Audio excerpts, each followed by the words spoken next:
Hi, I'm Sophie. And I'm Ashley. Welcome to today's edition of Economics 101.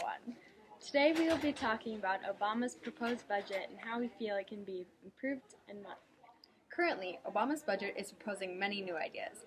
It consists of spending $4 trillion, which plans for a lot of debt. Child care assistance will be more available. Also, it wants more access to health care, 2 years of free community college for responsible students, and other ways to provide. Obama's current military budget is less than it has been in past years, but recently it has been risen due to Republicans running the Congress.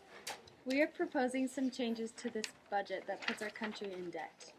Ideally, we do not want any debt, and Obama is pushing us further, drowning us in lost money. Our goal is to not have to create more debt with this budget proposal. We instead want a more balanced budget.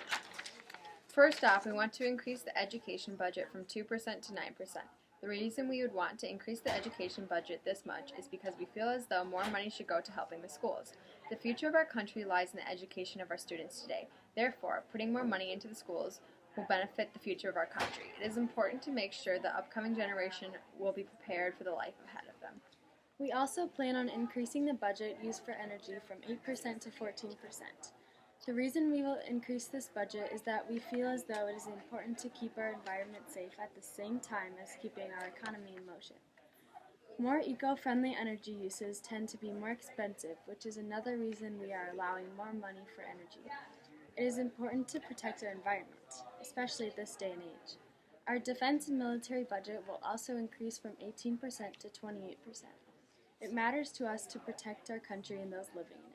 Giving the military more money to spend will cause them to be able to develop better weapons and protect our country as a whole.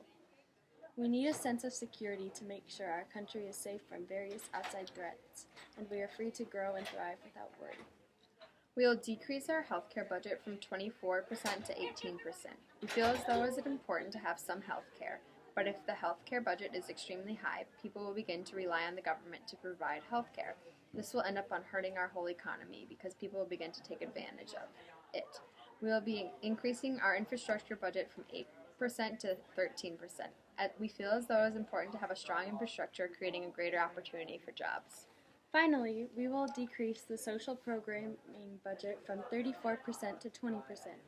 This large decrease will also decrease taxes for the citizens of the United States.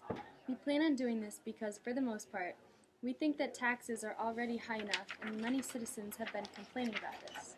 Furthermore, we feel that citizens should feel more obliged to work harder so that they do not have to rely on these programs.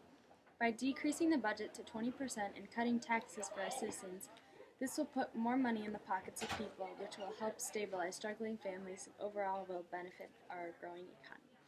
Thank you for joining us today on today's edition of Economics 101. Signing off.